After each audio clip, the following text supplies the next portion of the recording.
Bakit kami iniwanan? Mas pinili niya pa yung pansariling kapakanan niya kaysa sa amin. Minsan doon sa mga anak niya.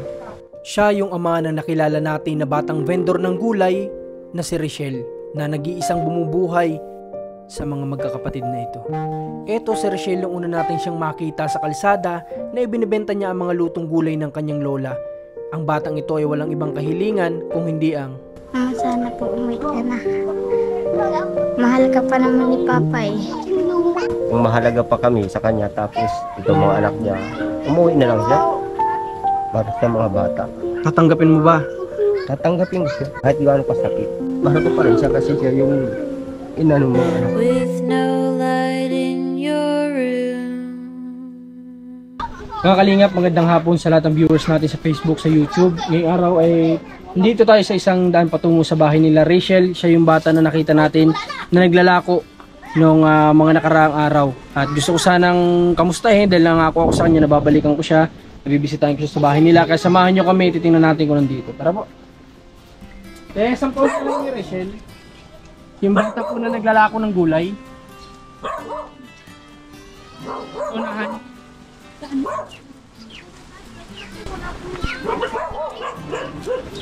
So, hindi kasi natin alam mga kalingap kung saan yung eksaktong tahanan nila. Basta sinabi lang sa atin ni Richelle dito daw sa bundok na ito. So, tayo kilala niyo si Richelle? Sinidala ko ng gulay na bata? Papa, Saan ang bahay niya? Mamo kami. kapatid niya yan, no? Kapatid niya. Kapatid mo si Richelle? Asan si ate mo? Wala po yan sa bayan. Nag-ano sa bayan? Oo po. Ay. Sino kasama niya? Sino kasama ni ate mo? Sila anak po. Sila tito. Yung papa niya? Sila tito po. Paano kaya ito? Malayo pa ba yung bahay nila dito? Malapit pa. Diyan akit lang dyan sa pabundok na yan. Shell, pero susubukan na lang din natin akit din para na sa ganun. Alam na natin kung saan siya nakatira. At parang nandito daw yata yung tatay, sabi ng kapatid. Kasi yung kausap ko kanina, kapatid yun. So nandito daw yata. Tara, susubukan natin kung kailangan pala dito malakas-lakas din ang resistensya mo kasi akit ka na ang bahay nila, pabundok pa. Nasa taas pa ng bundok. Kaya pala sabi ng bata, nasa taas pa sila ng bundok. Yan o, buti nilagyan nila ng mga sako-sako para madaanan ng ayos. Kasi sa nakikita ko ang ilalim niya ay putik na may mga konting bato. Ha?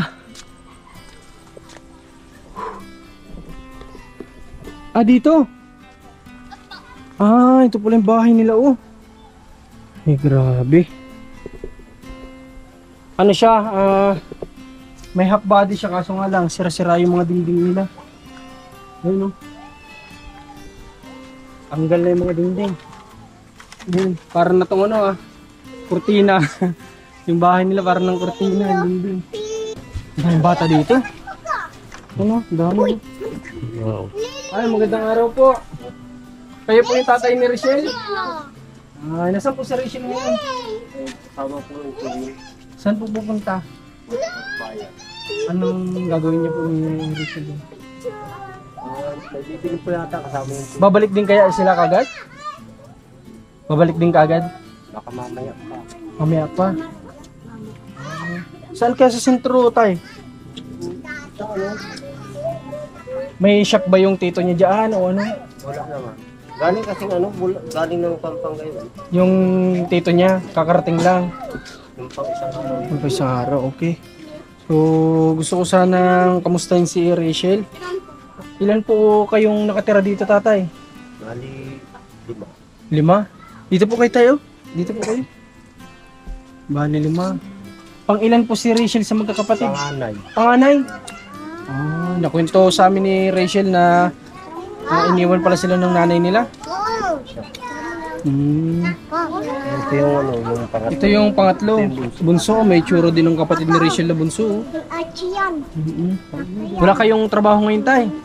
Wala kasi yung panahon. Nagdadagat ako kaso malakas ang panahon. Malakas ang Ayun lang dagat. Sa construction naman, nag-stop din dahil Yung contractor namin, wala pang project na namin. Wala pong project. O, kasi hindi naman yan araw. Pagkatapos ng project, may kasunod ka agad. Ano? Depende na lang. Kung maswerte, kung may kasunod ka agad. Ano? Dito tayo, sa pawid nyo na bubong, kumusta? Nababasa ba kayo dyan? Ayun na, Tulo-tuluan na? Ay grabe. Ano? Sarili niyo po ba itong lupa, tatay? Hindi. Itong lote, sarili niyo? Hindi. Nakikiano lang kami dito. Tirik lang. Pero itong bahay niyo ito, sino nagpatirik nito? Sino nagpagawa? Ikaw o si Mrs.? Nung umalis yun dito sa amin, yung magtrabaho, nagpadala naman siya ng pampagawa ng bahay. Nakapagpadala pa pala. Bagyong Ulysses. Nung Ulysses. Giba talaga po. Tapos ito na yung bagong naipalit. Oh. Kaso nga lang, pasira na din ano, sira na din agad. Kasi ang ginamit ninyo, mga bilog na kahoy lang ano. Tatay, may mga ilang katanungan na sana ako sa inyo. Okay lang po ba sa inyo? Papaintulutan niyo ba kami na matanong sa inyo yung mga question namin na ano lang naman, kumbaga para lang sa mga viewers natin. Okay lang. Okay. Tatay, kayo po ng asawa ninyo, ilang taon kayo nagsama? Bali 8. 8 taon po yun. Kasi yung panganay ko, mag-12 na ngayong June. Magti-12 na yung anak niyo pero 8 taon lang kayo nagsama? Oh, Ibig sabihin ba nung nabuo ninyo si Rachel, magkahiwalay kayo? hindi. Bakit po 8 taon lang kayo nagsama pero si Rachel 12 na. Magdudusi pa lang ngayong taon. Magdo-12 pa lang ngayong taon. So 8 years kayong nagsama, tapos 8, 19, 11, 12, 4 na taon na kayong hiwalay. Okay. Kasi ito iniwanan sa akin, mag-1 taon lang. So 1 taon pa lang yung iniwan. Ano po ba tatay? Nagkaroon ba kayo ng pagtatalo? Wala naman kaming pagtatalo na masyado. Siguro natural na yun sa asawa na konting tampuhan. Opo. Tapos sa pera. Siyempre kadalasan po kung kapos tayo sa buhay, minsan napagtatalunan din ng tungkol sa pera talaga, hindi rin mawawala. Pero ngayon ba may contact pa po kayong dalawa? Nakukontak ko pa naman siya kasi yung tinatawag siya, hindi niya talaga sinasabi. Hindi na niya sinasagot. Tapos pag sinasabi ko dun sa ito na, usapin mo yung mga anak mo, talagang wala. Grabe naman. Ang liliit pa po ng anak niyo, tinan niyo. Ito yung bunso, ang liit-liit pa. Sana, tsaka mga babae po ito. Kaya maano man lang po sana na kausapin itong mga anak niya na babae. Kasi syempre naghahanap din po ng magulang niya, lalo babae po. Saan po ba siya ngayon sa pagkakaalam niyo? Pagkakaalam ko, nasa Maynila. Hindi ko alam kung nasa Maynila. Parang nabanggit sa akin ni Rachel, may pamilya na may anak na daw. Yun ang ano ko rin, hindi ko pa rin Nakita daw po kasi ni Rachel sa masya. Facebook na may baby na. Siya lang naman kasi yung nakakapunta dito sa mga tsahin niya na mayroong may cellphone. Okay. Siguro nakikita niya. Nakikita daw po kasi ni Rachel. So, grabe naman. Wawa naman itong mga bata. Si Rachel po tatay, nakita ko kasi siya naglalako siya ng gulay. At ayun po bang gulay na yung tatay ay nabanggit niya sa lola niya. Ano niyo po yun? Yun yung nanay niyo o nanay po ng babae? Nanay ng babae. Buti kahit pa paano po, yung lola talagang ano pa rin sa mga apo niya. Kahit na ganun yung nangyari. Kasi nung magtinda siya, wala naman ako dito. Nanguha ako ng bangkalan. May mga nalaman din tayo kay tatay tungkol sa kanyang asawa. Na sana po kung mapanood niyo po ito, may munting kahilingan lang si tatay. Sana kahit sa simpleng hiling na gano'n na kamustahin niyo man lang yung mga anak po ninyo dito. Kahit makausap man lang kayo ng mga bata, siguro si tatay kahit paano okay na siya doon. Pero mas maganda sana kung tinutulungan niyo din si tatay na suportahan itong mga bata. Diba tay? Sa financial kasi si tatay, ang trabaho niya lang pag niisda, paano nga kung kagaya ng ganitong panahon na malakas ang dagat, wala si tatay magiging income. Kung sa construction, hindi naman lagi may kontrata ang mga kagaya ni tatay. So, saan po sila kukuha ng ng panggastos dito sa bahay nila? Paano niya po bubuhayin itong mga anak na iniwan ninyo? Diba tatay? Si Rachel po ba, okay naman sa inyo na naglalako-lako siya? Ano ko ng araw, naglalako na lang yan. Ano naman kayo, kumbaga panatag naman kayo na safe naman si Rachel sa paglalako niya kasi babae. Okay naman. Ba't parang naluho ka tay? Hirap nang dinadana si tay? Wala si tatay. Dito ka tay, amo tay, okay lang yan. ituring niyo po kaming ano, Kaibigan mo kami. kaibigan. Grabe. Alam niyo mga kalihams, kaya ito si tatay naiyak. Ibig sabihin lang yan, may bigat po siya na pinagdadaanan dito sa kanyang mga anak. Hindi po biro. Ang buhayin, ang iniwan ng asawa niya, ang dami pong bata nito. Magkasama po ninyong ginawa itong mga bata, dapat magkasama niyo po itong palakihin. Hindi po naiasa lang kay tatay. Buti nga si tatay, nagpapakalalaki. Tinitindigan niya po itong mga anak na iniwan ninyo. Kung iba-iba po ito na tao, baka iniwan na rin itong mga anak ninyo. Pero nandito si tatay, lumalaban para sa mga anak ninyo.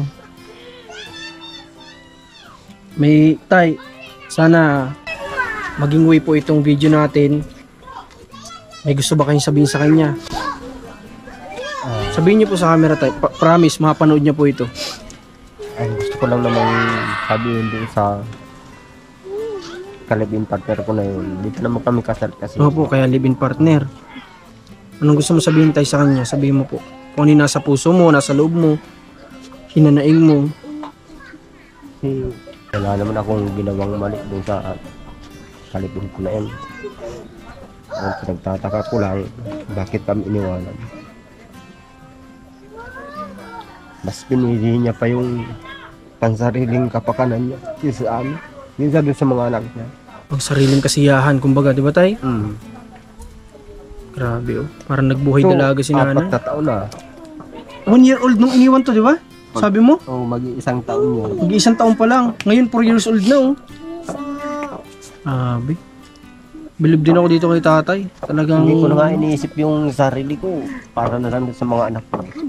Para doon sa 4 na yan. Katulad kagabi, nagpangki kami. Sige. Halos ang huli lang namin, nasa 1 kilong isda lang. Grabe, 1 kilo lang. Oo. Anong ginawa niyo doon? Binenta pa o pinangulam na lang? Pinang-ulam na lang. Nahuli namin. Paano pag ganun tayo na wala kayo dito ng gabi? Sino naiwan sa mga bata na ito? Sila. Oo, sila lang. Bali, ano lang naman ako, bali 1 oras lang naman ako. 1 oras lang. Kumbaga nakikipagsapala rin si tatay na iwan pang samantala sa gabi itong mga anak para lang kumita, magbaka sakaling kikita. Kaso nga lang kung ganyan, 1 kilo lang nahuli. Bawa naman. Okay. Tay, ang may papangako namin sa inyo, nandito po kami at aalalay kami sa iyo, ha? Sa pagpapalaki sa mga anak mo. Ha? Ano po ang pangalan niya, tay? Reynaldo. Si Tatay Reynaldo. Ilang taon ka na po? Bali, 44 na. 44 na si Tatay Reynaldo. Okay, tay, huwag na kayo malungkot, ha? Ito lang tay, ano yung gusto kong marinig sa iyo na gusto mo sabihin sa kanya mismo? Kunwari, siya itong camera natin, anong gusto mo sabihin sa kanya?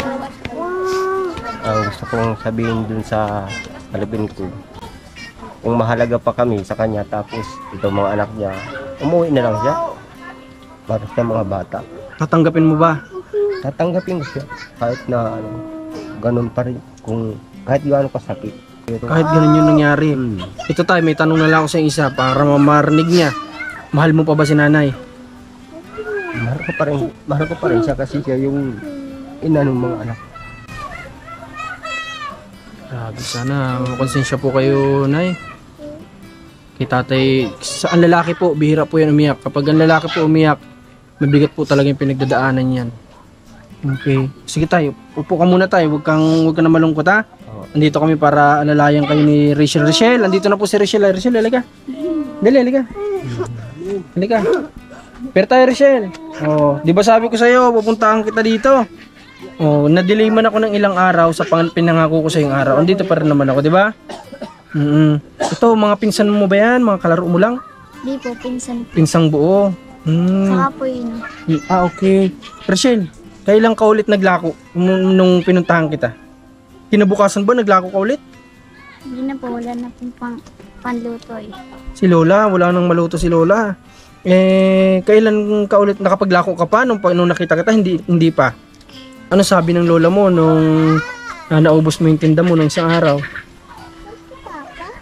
Maano daw po ako, masipag daw po ako magtinda. Masipag ka daw magtinda. Ano ba yung ulam na binili namin sa iyo? Inuwi mo ba dito sa inyo o binigay mo sa mga tao? Pinabigay po ni Lola. Pinamigay? Ikaw nag-uwi ka dito, hindi?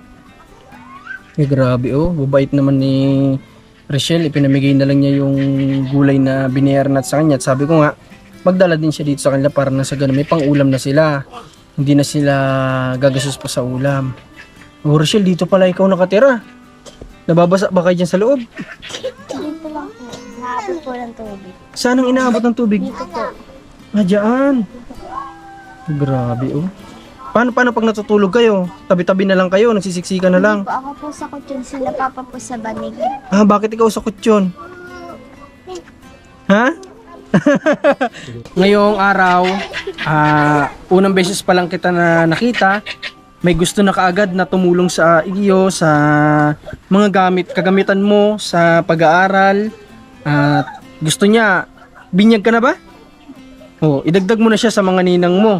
Okay ba sa'yo? Ha? Okay, shoutout po kay Tita Margaret. Siya na yung panibagong dagdag sa ninang mo, ha? Okay, anong gusto mo sabihin sa kanya? At siya na daw ang bahala sa lahat ng kagamitan mo sa school. Salamat po sa kanya. Tutulungan niya po ako sa pag-aaral ko. Ikaw ba, Rachel, ay ano ba yung pangarap mo sa buhay? Architect po. Ba, gusto mo maging architect? Wow, taas ang pangarap ni Rachel. Maganda yan. Gawin mong inspirasyon yung kagustuhan mong mangyari sa buhay mo pagtapos mo ng pag-aaral, maging trabaho mo. Sa tingin mo, Rachel, ano ba yung pwede namin maitulong sa pamilya ninyo? Sana po maayos na po. Opo ito. Yung dingding ninyo, gusto mo maayos yan. Kasi tanggal na nga naman, ano? Si tatay mo, di ba, karpintero? Ano? Di ba karpintero si papa mo? O di kung sakali man na mabigyan pala namin kayo ng pangpalit sa dingding, wala nang problema sa gagawa, ano? Kasi nandiyan si papa, ano? Ikaw ba, Rachel, na nasabi mo nung nakaraan na sana umuwi na si mama mo kasi namimiss mo siya. Si papa mo, nakita mo umiyak. Anong masabi mo sa papa mo? Anong gusto mong sabihin sa kanya dahil nga kagustuhan niya pala na bumalik dito yung mama mo? Parating po naman po si papa na umuwi si mama. Okay lang sa'yo. O sige, gusto ko sana sabihin mo sa camera natin na mali mo, makumbinsi mo si mama mo, mapanood niya ito. Sige, sabihin mo sa kanya, anong gusto mo sabihin? Sana po umuwi ka na. Mahal ka pa naman ni papa eh. Pati ba kayo, mahal niyo si mama mo? Gaano mo kamahal ang mama mo? Mahal na mahal ko po. Mahal na mahal, okay. Bilang ate Rachel sa iyong mga kapatid, mahirap ba maging ate? Hindi po. Anong ginagawa mo para maalalayan mo din yung mga kapatid mo maliliit pa? Anong ginagawa mo sa kanila araw-araw? Yung ano po, nagsasaing po ako. Sa kami lang po dito pag naalis si papa, nagsasaing po ako. Saka po pinapakain ko yung mga kapatid ko. Grabe, bago ka ba papasok, minsan inaasikaso mo muna sila? Ha? Hindi, bago ka pumasok sa school, inaasikaso mo muna yung mga kapatid mo? Pinapakain ko po muna. May mga kapatid ka ba na nararanasan mo pang paliguan, ganon? Yung nagsabi po sa akin na hindi ko siya pinapakain. Yung pinapaliguan mo yun? Saka po yung isa. Yung isa po lalaki. Bata pa kasi yun mga kalingap, sobrang liit pa na bata. So hindi pa niya alam siguro yung kanyang na bibigkas din. Okay, pero sa nakita namin kay Rachel, kung gaano siya kapursigido, isipin nyo, ilang taong pa lang to naglalako para lang may pangdagdag sa kanyang pambaon. No, Rachel? Okay. So, Rachel, ngayong araw may dala kami para sa inyong counting blessings.